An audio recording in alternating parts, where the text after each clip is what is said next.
جیسے جیسے حالات آگے بڑھتے چلے جا رہے ہیں، مختلف افکار کے لوگ اور مختلف سوچوں کے لوگ معاشرے کے اندر طرح طرح کی باتیں اور طرح طرح کی فکریں عام کر رہے ہیں۔ انسان کا یہ مزاج ہوتا ہے کہ شر کو جلدی قبول کرتا ہے، گناہ کی طرف، بدگمانی کی طرف انسان کا نفس جلدی مائل ہوتا ہے۔ جو لوگ صدیوں سے محنت کر رہے ہیں اور دین اسلام کی خوبصورت پروقار اور محبت سے لبریز تشریحات امت تک پہنچا رہے ہیں، انہوں نے اولین جد و جہد اس بات پر کی ہے کہ کسی بھی طریقے سے اس امت کو اللہ اور اس کے رسول کے ساتھ جوڑا جائے صلی اللہ تعالی علیہ وسلم۔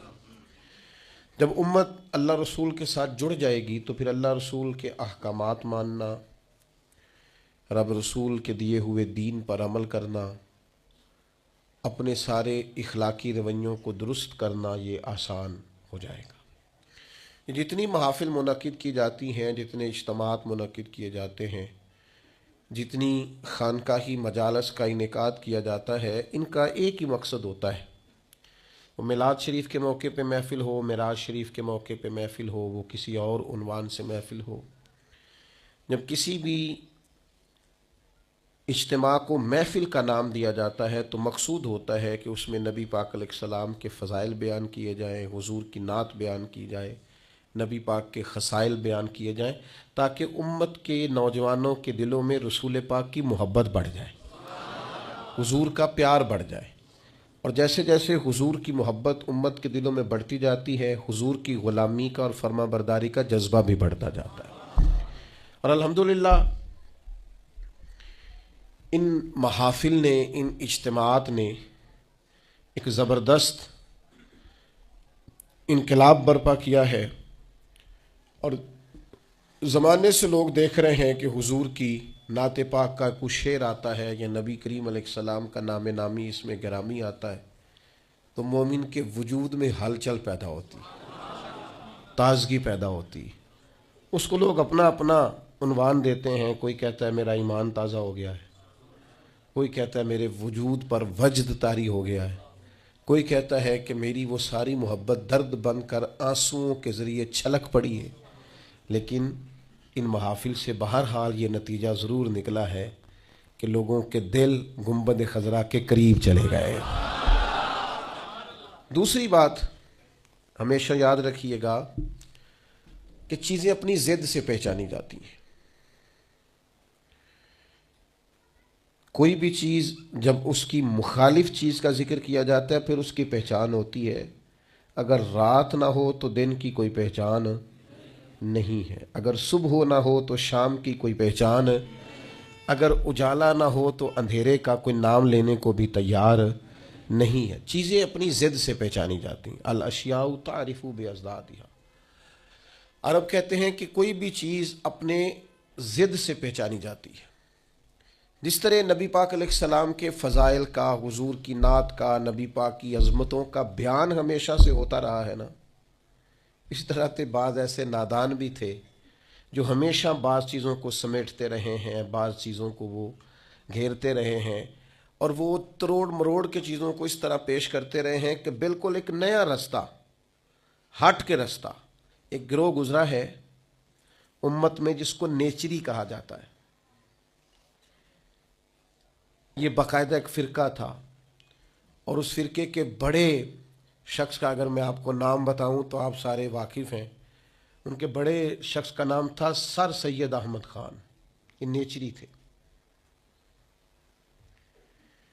یہ کہتے تھے کہ اگر معراج شریف کی ساری احادیث صحیح بھی ہوں، انہوں نے وہ ساری احادیث لکھی، ساری صحیح احادیث کو کوٹ کیا، ساری صحیح احادیث کوٹ کر کے کہا کہ یہ صحیح بھی ہیں، راوی بھی درست ہیں، 30 کے قریب صحابہ ان روایات کو روایت کرنے والے ہیں، تو پھر بھی کہنے لگے کہ ہم اس لیے واقعہ معراج کو معاذ اللہ تسلیم نہیں کرتے کہ ایک شخص کا، ایک انسانی وجود کا فضا میں معلق رہنا ممکن نہیں، اور فضا سے گزر کے جانا ممکن نہیں۔ کہنے لگے اگر ساری روایتیں درست بھی مان لی جائیں تو پھر بھی چونکہ یہ فطرت کے خلاف ہے یہ روٹین میں جو کام ہوتے ہیں ان کے خلاف ہے، تو ہم یہ کہیں گے معاذ اللہ راویوں کو غلطی لگ گئی ہے بات کرنے میں، یعنی ساری روایتیں لکھ کے بھی تسلیم کرنے کو تیار۔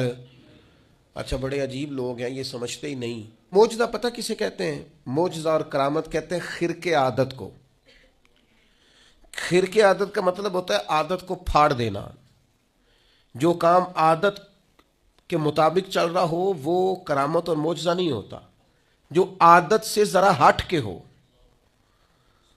اس کو معجزہ اور کرامت کہا جاتا ہے۔ جو روٹین میں چل رہا ہو وہ تو چل ہی رہا ہے روٹین میں۔ ہم کہتے ہیں کہ جب رب چاہتا ہے تو نبی کے ہاتھ پہ معجزہ ہوتا ہے، ولی کے ہاتھ پہ کرامت ہوتی ہے۔ آپ کہیں جناب فلانا کام فطرتاً ہو رہا تھا، اصول کے ساتھ ہو رہا تھا، تو بالکل آپ کی بات ٹھیک ہے۔ فطرت یہی ہے کہ ماں اور باپ کے ملاپ سے اولاد پیدا ہوتی ہے، لیکن اگر رب چاہے نا تو جناب عیسیٰ کو بغیر باپ کے پیدا کر دیتا ہے۔ فطرت یہی ہے کہ بچے عمر کا کچھ حصہ طے کرنے کے بعد 3-4 سال کی عمر میں جا کر گفتگو شروع کرتے ہیں، لیکن اگر اللہ چاہے تو قرآن کہتا ہے کہ جناب عیسیٰ پنگوڑے میں کہتے ہیں انی عبد اللہ آتانی الکتاب، میں اللہ کا بندہ ہوں اور کتاب لے کے آیا ہوں۔ یعنی وہ پنگوڑے میں بھی یہ گفتگو کر دیتے ہیں اگر اللہ، اسی کو معجزہ کہا جاتا ہے۔ اور کتاب و سنت اس سے الحمدللہ معمور ہے، بھرپور ہے۔ آپ کبھی غور فرماتے جائیں، دیکھتے جائیں، فطرت تو یہی ہے نا کہ مادرزاد اندھا، کوڑا، برس کے مریض، یہ سارے کسی طبیب کے پاس جائیں، ڈاکٹر کے پاس جائیں، علاج کرائیں۔ اور آج کل کی ہماری زبان کے اندر اگر کوئی شخص مریض ہے تو پہلے وہ ٹیسٹ کرائے، پھر اس کے بعد ڈاکٹر کا تجویز کردہ نسخہ استعمال کرے، آپریٹ کی ضرورت ہے تو آپریشن کرائے، پھر ٹھیک ہوگا۔ لیکن اگر چاہے نا رب اور دے اپنے نبی کو معجزہ، تو پھر قرآن کہتا ہے کہ جناب عیسیٰ علیہ السلام اگر مادرزاد اندھوں کو اور کوڑوں کو ہاتھ پھیر دیں تو اللہ شفا عطا فرما دے۔ اور یہ تیسرے پارے میں آپ کو میسر آئے گا، ملے گا۔ اصول فطرت یہی ہے، مزاج یہی ہے، روٹین یہی ہے کہ رب چاہتا ہے تو پھر ہی انسان پیدا ہوتے ہیں، اللہ چاہتا ہے تو پھر ہی حیوان پیدا ہوتے ہیں، رب چاہتا ہے تو چرندے پرندے پیدا ہوتے ہیں۔ لیکن اگر اللہ چاہے اور اپنے نبی کو معجزہ دے تو پھر حضرت عیسیٰ علیہ السلام مٹی کی مورت بنا کے پھونک دیں تو اللہ تعالیٰ اسے زندگی عطا فرما دیتا۔ اور یہ قرآن مجید ہے۔ اب وہ لوگ جو ضد کر بیٹھتے ہیں نا معجزے کے مقابلے میں کہ میری عقل نہیں مانتی، تو بھئی ان سے ہماری گزارش یہ ہے کہ بہت سارے لوگوں کی عقل تو خدا کو بھی نہیں مانتی معاذ اللہ، تو کیا پھر ان کی عقل کے مطابق دین کو لیا جائے گا؟ پھر یہ کیا کہہ دیا جائے گا کہ چونکہ تیری عقل میں نہیں آتا تو لہذا ہے ہی نہیں معاذ اللہ۔ تو معجزہ جو ہوتا ہے نا، معجزہ وہ اللہ کی عطا سے نبی کا کمال ہوتا ہے۔ آپ دیکھیں نا صحابہ کیا فرماتے ہیں، حضرت عبداللہ ابن عتیق رضی اللہ تعالیٰ عنہ کی پنڈلی ٹوٹ گئی، صحیح حدیث میں موجود ہے۔ اب اگر پنڈلی ٹوٹ گئی ہے، ٹانگ ٹوٹ گئی ہے، تو اس کا طریقہ یہی ہے کہ ہمارے ہاں جو آج مروج ہے وہ یہی ہے کہ وہ کسی ڈاکٹر طبیب کو دکھایا جائے گا، اس کا علاج ہوگا۔ اور آج کل تو آپریشن کیے جاتے ہیں، اس زمانے میں بھی جو طریقہ تھا وہ اختیار کیا جائے گا اور اس کے مطابق علاج ہوگا۔ لیکن حضرت عبداللہ کی پنڈلی ٹوٹ گئی، وہ نبی کریم کی بارگاہ میں آئے، ٹوٹی ہوئی پنڈلی۔ آپ چلے جائیں کسی بڑے سے بڑے ڈاکٹر کے پاس، مجھے بتائیں کہ وہ کبھی صرف خالی ہاتھ لگائے اور چیز کو شفا ہو جائے۔ لیکن یہاں منظر یہ ہے کہ پنڈلی ٹوٹ گئی ہے، محبوب نے لعاب دہن لگایا ہے، اللہ نے شفا عطا فرما دی۔ آپ اس مزاج کو سمجھیں، یہ دین کا باقاعدہ عنوان ہے، یہ باقاعدہ عنوان ہے دین اسلام کا۔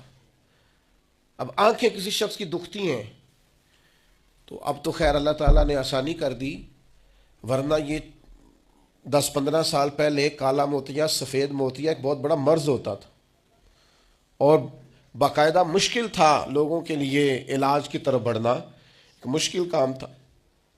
اور آنکھوں کی بینائی آج بھی آپ دیکھ لیں، پیدائشی طور پر بچے بیچارے بعض آنکھوں کی نظر کی کمزوری کا شکار ہے، اتنی موٹی موٹے شیشوں کی اینکیں ان کو لگی ہوئی ہیں اور بڑی مشکل سے وہ دیکھ پاتے ہیں.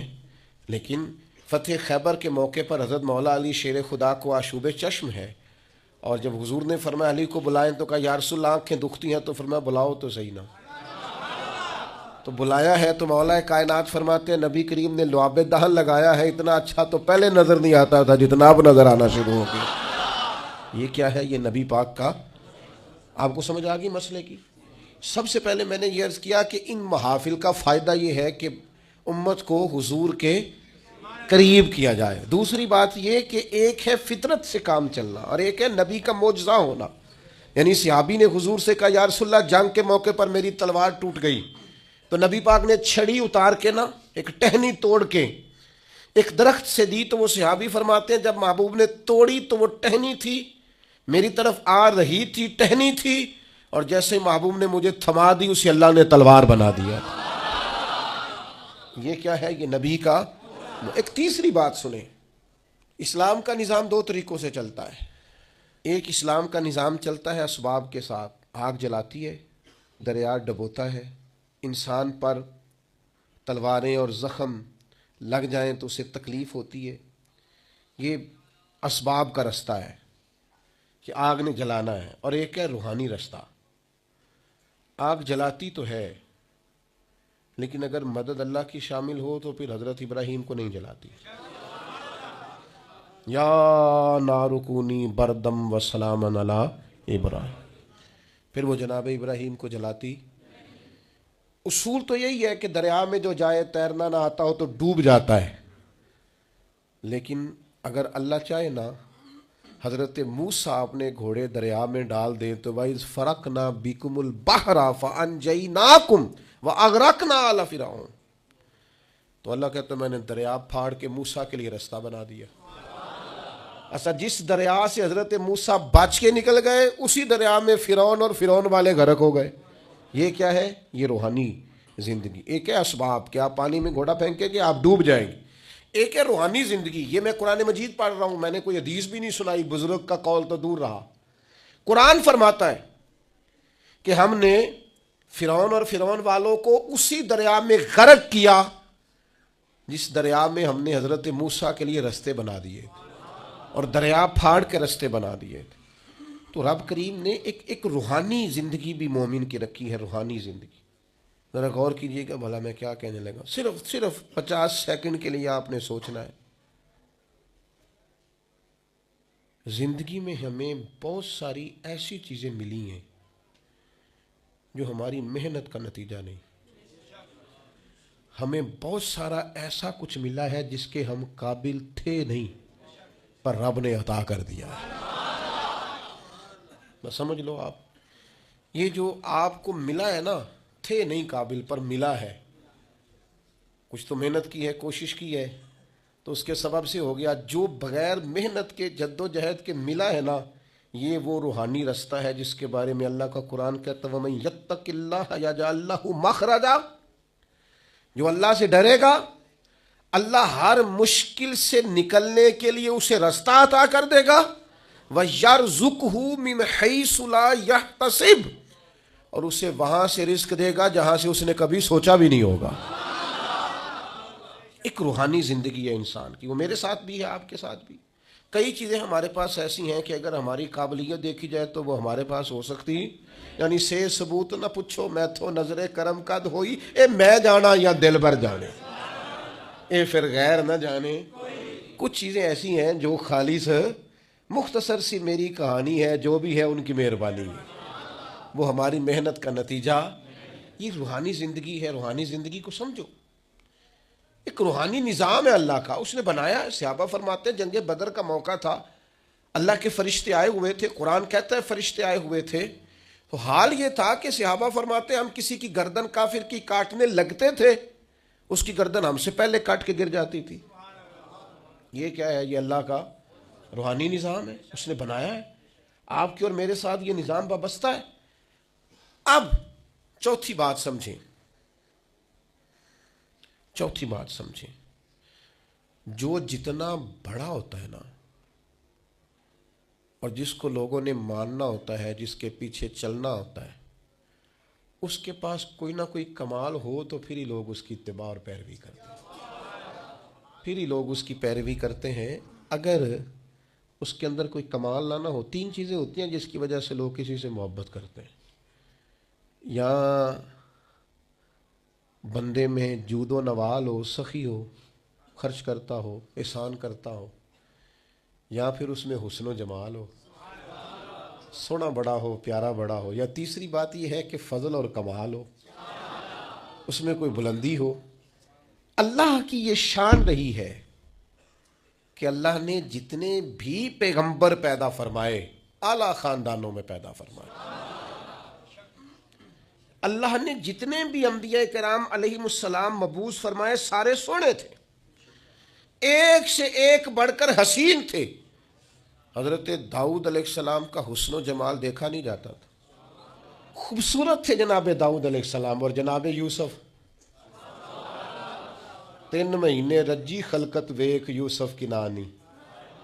حضرت یوسف علیہ السلام کے بارے میں ملا رومی نے لکھا ہے، جب قحط پڑ گیا تھا نا مصر میں، تو حضرت یوسف نے چونکہ گندم غلہ سٹاک کر لیا تھا، تو ابتدائی طور پر آپ نے یہ تجویز دی تھی اور یہ حکمت عملی اپنائی تھی۔ آپ نے لوگوں سے کہا تھا کہ فی الحال تمہیں گندم نہیں ملے گی، جس کو بھوک لگے نا وہ میرا چہرہ دیکھ لے آ کے، جس کو پیاس لگے وہ میرا چہرہ دیکھ لے۔ اور یہ ایسا ہوتا ہے، سیدھے پنجابی ہیں ساڈے تے کہندے نے تینوں ویکھیں بھوک مر گئی ساری، یہ تو ہوتا ہے نا جی، میری تے ویکھ کے ہی تجھے دیکھ جو لیا ہے، بات ختم ہو گئی۔ بھوک حضرت عثمان غنی رضی اللہ تعالیٰ عنہ کو 40 دن قید رکھا ہے۔ لوگوں نے تو آپ سے کہا گیا کہ جناب بھوک پیاس کا کیا کرتے تھے؟ فرمایا بھوک پیاس لگتی تھی، قرآن پاک کی زیارت کرتا تھا، بھوک بھی ختم ہو جاتی تھی، پیاس بھی ختم ہو جاتی تھی۔ تو حضرت جناب یوسف علیہ السلام نے یہ تدبیر اپنی قوم کو دی کہ جب تمہیں بھوک لگے تو تم نے آ کے مجھے دیکھنا ہے۔ تو 3 مہینے غلہ نہیں دیا، لوگ آتے جناب یوسف کا چہرہ دیکھتے، بھوک پیاس ختم ہو جاتی۔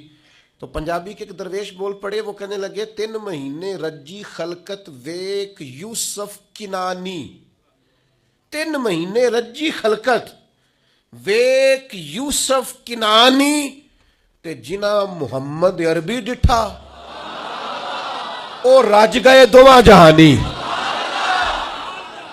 جنا محمد عربی ڈٹھا او راج گئے دوواں جہانی۔ تو اللہ تعالیٰ نے حسن و جمال عطا کیا تھا۔ پھر نبیوں کے پاس فضل اور کمال ہوتا ہے۔ میں نے آپ کو کمالات سنائے نا حضرت عیسیٰ علیہ السلام، مادرزاد اندھے کوڑے برس کے مریض آتے، آپ ہاتھ پھیرتے شفا ہو جاتی، آپ مٹی کی مورت بنا کے پھونکتے، اللہ تعالیٰ اس میں جان پیدا کر دیتا۔ حضرت داؤد علیہ السلام لوہے کو ہاتھ لگاتے، اللہ نرم کر دیتا۔ حضرت آدم علیہ السلام 1000 پیشہ جانتے تھے، 1000 بولیاں بولتے تھے، اللہ نے کمال عطا فرمایا۔ ہر پیغمبر کو اللہ نے شان دی، عظمت دی۔ جناب ابراہیم کے کمالات کا کوئی انکار کر سکتا ہے؟ ان کی شان جن کو بار بار قرآن مجید ان کے تذکرے کرے اور رب کہے واتخذ اللہ ابراہیم خلیلا، ان کی شانیں، ان کی عظمتیں، کیا بات ہے۔ بس میرے بھائی سمجھ لو، جب کسی کا فضل کمال لوگ دیکھتے ہیں تو پھر پیروی کرتے ہیں بلا مثال و بلا تشبیہ۔ اللہ نے نبیوں کو فضل و کمال، حسن و جمال، جود و نوال دے کے بھیجا تاکہ لوگ ان کا کمال دیکھیں، ان کی غلامی کریں۔ اور جب میرے اور آپ کے محبوب کی باری آئی تو اللہ نے سب سے بڑھ کر محبوب کو حسن و جمال عطا فرمایا، سب سے بڑھ کر جود و نوال عطا فرمایا۔ حضرت یوسف علیہ السلام کا حسن کہاں اور محبوب کا حسن کہاں؟ کیا خوبصورت انداز اختیار کیا، کہنے لگے حسن یوسف پہ کٹی مصر میں انگشت زنا۔ حضرت یوسف کا حسن دیکھ کر مصر میں عورتوں نے ہاتھ کٹا لیے، لیکن حسن دیکھ کر حسن یوسف پہ کٹی مصر میں انگشت زنا، اور سر کٹاتے ہیں تیرے نام پر۔ ان کا پورا حسن دیکھا ہے، ان کو دیکھا نہیں، تو اجے میرا یار نہیں ڈٹھا، تیرے نام پر، تیرے نام پر حسن یوسف پہ کٹی مصر میں انگشت زنا، اور سر کٹاتے ہیں تیرے نام پہ مردان عرب۔ وہاں بیویوں نے ہاتھ کاٹے تھے، یہاں عرب کے مرد اور انہوں نے حسن دیکھ کے کاٹے تھے. یہاں نرا نام سن کے لوگ ہر کوئی فدا ہے بن دیکھے تو دیدار کا عالم کیا ہوگا. مردان عرب بھائی حضور کا اور پھر نبی پاک کا جو جود و نوال ہے عطا کرنا ہے. حضرت جابر ابن عبداللہ فرماتے ہیں ہر شے حضور سے سنی ہے, میرے پاس نہیں ہے یہ حضور سے سنا ہی نہیں, یہ تو سنا ہی نہیں نبی پاک سے. اور پھر جہاں تک حضور کے فضل و کمال کی بات ہے تو ہر نبی کو اللہ نے معجزہ دیا اور نبی پاک کو اللہ نے بنائے معجزہ ہے. یا ایھا الناس قد جاءکم برہان من ربکم, حضور کا ایک ایک بال معجزہ ہے, آنکھ معجزہ ہے, کان معجزہ ہے, لبہائے مبارک معجزہ ہے, لعاب دہن معجزہ ہے, نبی پاک علیہ السلام کی زلف عنبری معجزہ, محبوب کی نظر مازاغ معجزہ, دست ید اللہ معجزہ, چہرہ وجہ اللہ معجزہ, نبی پاک صلی اللہ تعالیٰ علیہ وسلم کا سج دھج کے آنا اور میلاد ہونا یہ بھی معجزہ, اور سج دھج کے عرش پہ جانا اور معراج ہو جانا یہ بھی معجزہ. اللہ نے دیے معجزے انبیاء کو, خدا نے میرا نبی معجزہ بن کے آیا. اللہ نے محبوب کو معجزے دیے اور اتنے بڑے بڑے معجزات دیے, اتنے بڑے بڑے. میں کیسے آپ کی خدمت میں یہ بات عرض کروں, اتنا عظیم معجزہ ہے نا واقعہ معراج. امت کو چاہیے تھا, امت کو چاہیے تھا کہ یہ ہر روز جب بھی کوئی کہتا نا ہم نے بڑی ترقی کی ہے تو ان کو کہنا چاہیے تھا اصل تو ہمارا حق ہے ترقی میں آگے بڑھنے کا, اس لیے کہ ہمیں ان رستوں کا مسافر بننا ہے جن رستوں پہ نبی پاک نے ہمیں چلنے کا کہا. تو میرے عزیز بھائی, محبوب کو اللہ تبارک و تعالیٰ نے معراج عطا کی. اب وہ معراج میں بھی نا بندے بڑے پریشان ہیں. میں بات سمیٹنا چاہتا ہوں. اب زمانہ ہو گیا ایک گروپ پہ, میں نے جمعے میں کہا تھا کہ اب ہر سال نہیں ہم دلیلیں دینا چاہتے کہ حضور خواب میں گئے ہیں کہ حقیقت میں گئے ہیں. یہاں عجیب منظر ہے, بعض لوگ نا کہتے ہیں جی نبی کریم نے سارے معراج جتنے بھی محبوب کو یہ معراج ہوا ہے یہ خواب میں ہوا ہے. میں اگر کہوں کہ میں نے رات کو خواب دیکھی ہے, میں پاکستان کا صدر بن گیا ہوں, تو آپ کو کوئی اعتراض ہے اس بات پہ؟ خواب جی کسی نے کوئی اعتراض ہے؟ ویسے میں کہوں یہاں کھڑا ہو کے کہ میں صدر ہوں تو آپ کو اعتراض ہے, کیونکہ جناب آپ صدر نہیں ہے. میری بات کی سمجھ آ رہی ہے؟ کوئی شخص آپ میں سے اٹھ کے کہے کہ میں نے خواب دیکھی ہے, رات خواب میں یہاں سے نکلا ہوں, امریکہ گیا, وہاں سے برطانیہ آیا, وہاں سے ہالینڈ چلا گیا, وہاں سے افریقہ کے جنگل دیکھے, وہاں سے میں عرب آ گیا, میں نے جو ہے وہ دبئی اور مسقط اور یہ سارے ریگستان دیکھے, اور پھر میں اللہ نے مجھے موقع دیا اور مجھے حرم کی حاضری نصیب ہوئی خواب میں سارا دیکھ کے آیا ہوں. تو آپ کو کوئی اعتراض ہے؟ کیوں جی؟ کیونکہ اور اگر وہ کہے حقیقت میں صبح نکلا اور یہاں سے امریکہ گیا اور وہاں سے میں افریقہ آیا, وہاں سے برطانیہ, یورپ, یہ ہنسانے کو نہیں کہہ رہا, سمجھانے کو کہہ رہا ہوں, وہاں سے پھر میں سارا عرب گھوم کے شام تک گھر آ گیا, صبح نکلا, تو آپ مان لیں گے؟ کیوں؟ یہ ممکن ہے. آپ کہیں گے میاں صرف امریکہ کی فلائٹ اگر یہاں سے ڈائریکٹ بھی کو جائے تو 14-15 گھنٹے کی, تو آپ تو ایک دن بھی بمشکل وہاں پہنچیں گے صبح سے شام تک میں. آپ وہاں سے واپس کیسے آ گئے اور وہاں بھی چلے گئے اور یہاں بھی چلے گئے؟ یہ ممکن ہے؟ پریشانی ہوتی تب ہے جب کو کہتا ہے میں حقیقت میں گیا. کہ جو ابو جہل پریشان ہوا ہے نا, یہ جو ابو لہب پریشان ہوا ہے, یہ جو اتبا اتیبا, میرے نال ناراض نہ ہویا جے, میں کدی کدی انج دی گل کرنا, روز تے کردا ہی نہیں. یہ جڑے بندے اج تک پریشان نے نا, کبھی کبھی کرتا ہوں چلو خوگر حمد سے تھوڑا سا گلا بھی سن لے. یہ جو آج تک پریشان ہے نا سارے, یہ پریشان اس لیے ہیں کہ حضور اگر کہتے نا میں خواب میں گیا ہوں تو کسی کو مسئلہ ہی نہیں تھا. محبوب فرماتے میں گیا ہوں. سبحان الذی اسری بعبدہ لیلا من المسجد الحرام الی المسجد الاقصی. حضور مسجد حرام سے مسجد اقصی تک, اور وہی ایک رات میں نہیں ہو سکتا, وہی ہفتوں مہینوں کا سفر ہے, وہی نہیں ہو سکتا تھا. مسجد حرام سے مسجد اقصی جایا ہے نہیں جا سکتا, لیلا رات کے تھوڑے حصے میں. حضور نے فرمایا میں گیا بھی ہوں. آیا میں ہوں. اور پھر نبی پاک علیہ الصلوۃ والسلام پہلا آسمان، دوسرا آسمان، تیسرا آسمان، اور خود حدیث پاک میں موجود ہے کہ پہلے آسمان سے لے کر دوسرے آسمان تک کا فاصلہ 500 سال کی مسافت ہے. پھر اتنا ہی دوسرا، پھر اتنا ہی تیسرا، پھر اتنا ہی چوتھا، اور پھر اس کے اوپر سدرۃ المنتہا. کوئی رہ فلک اتے یار گیا، کوئی جا کے سدرات ہار گیا. ایک کالیا زلفا والا سی جڑا لنگ عرشاں تو بھی پار گیا. یہ جو حضور نے فرمایا، اگر محبوب کہتے ہیں نا میں خواب میں گیا ہوں تو کسی نے پریشان، یہ سارے تو پریشان رہے ہیں. چلے ناراض کون صاحب نے ہونا ہے، گھر والی بات ہے. سارے پریشان رہے ہیں اور سارے پریشان ہیں تو کسی وجہ سے ہی ہے نا. اگر محبوب فرماتے خواب میں گیا ہوں تو انہوں نے پریشان، یہ جو پریشانی ہے نا یہ اسی بات کی ہے کہ محبوب فرماتے میں گیا ہوں.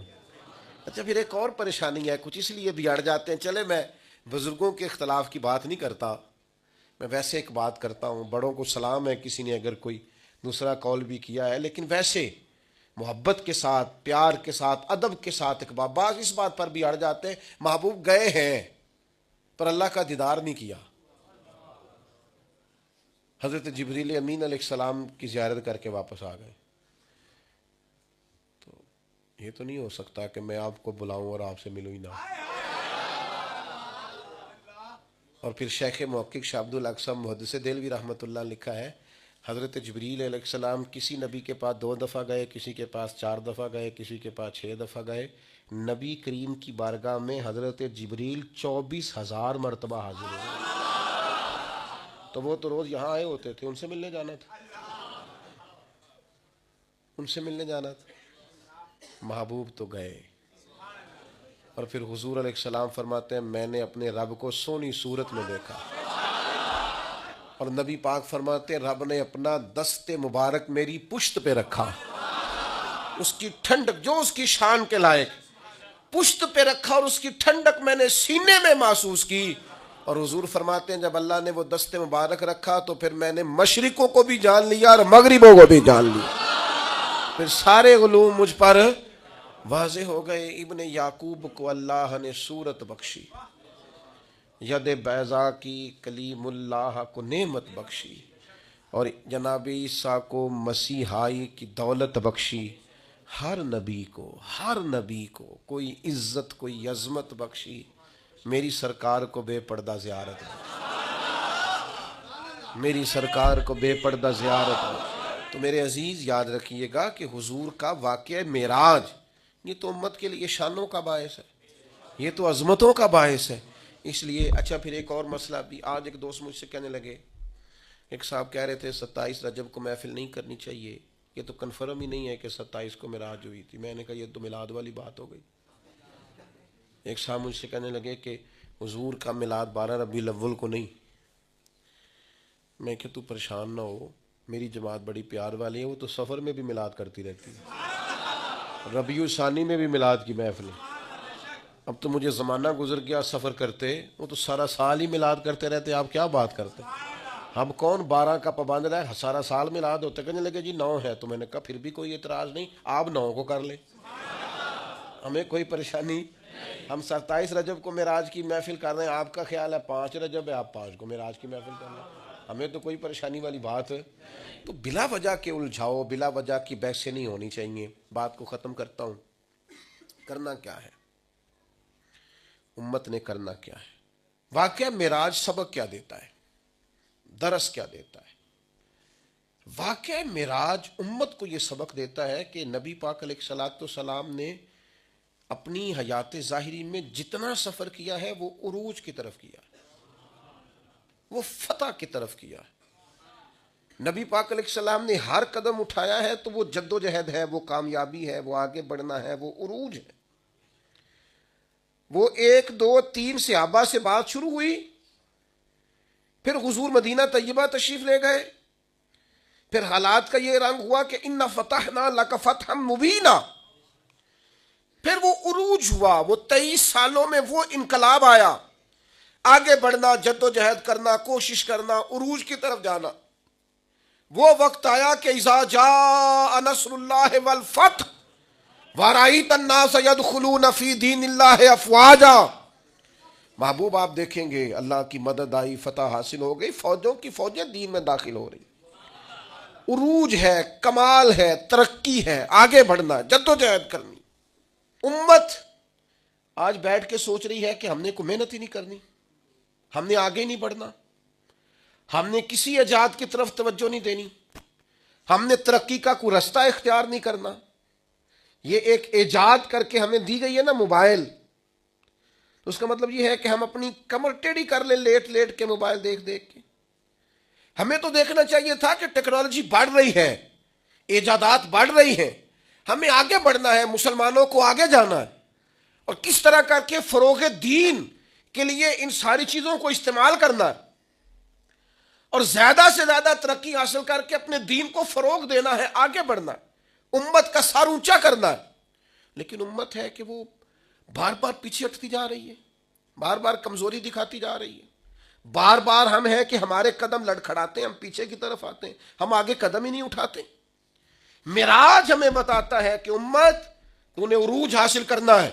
هو الذی ارسل رسولہ بالہدی ودین الحق لیظہرہ علی الدین کلہ۔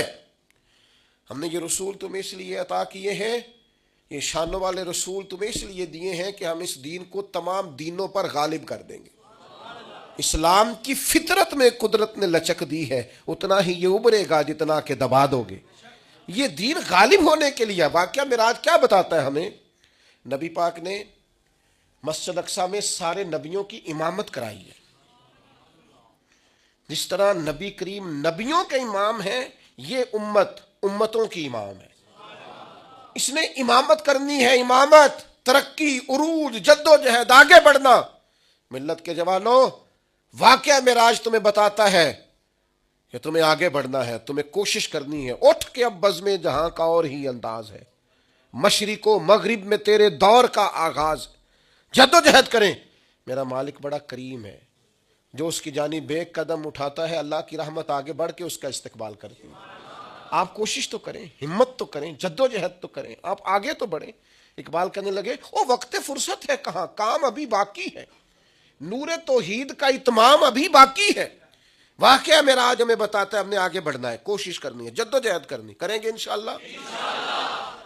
جو شخص جس حد تک اپنے لیے، ملک کے لیے، ملت کے لیے، خاندان کے لیے، قبیلے کے لیے، دین کے لیے جد و جہد کر سکتا ہے وہ کرے، وہ آگے بڑھے، ہمت کریں، دو دو چار چار لوگوں کا بازو تھامیں، سہارا بنے، لیکن عروج کی طرف بڑھے۔ نوجوانوں سے کہتا ہوں جدید حالات کو دیکھو، سیکھو، ٹیکنالوجی کی طرف بڑھو، علم کی طرف بڑھو، شعور کی طرف بڑھو، بیٹھے نہ رہو، دو دو چار چار پانچ پانچ 10 10 کورسز کرو، آگے بڑھو۔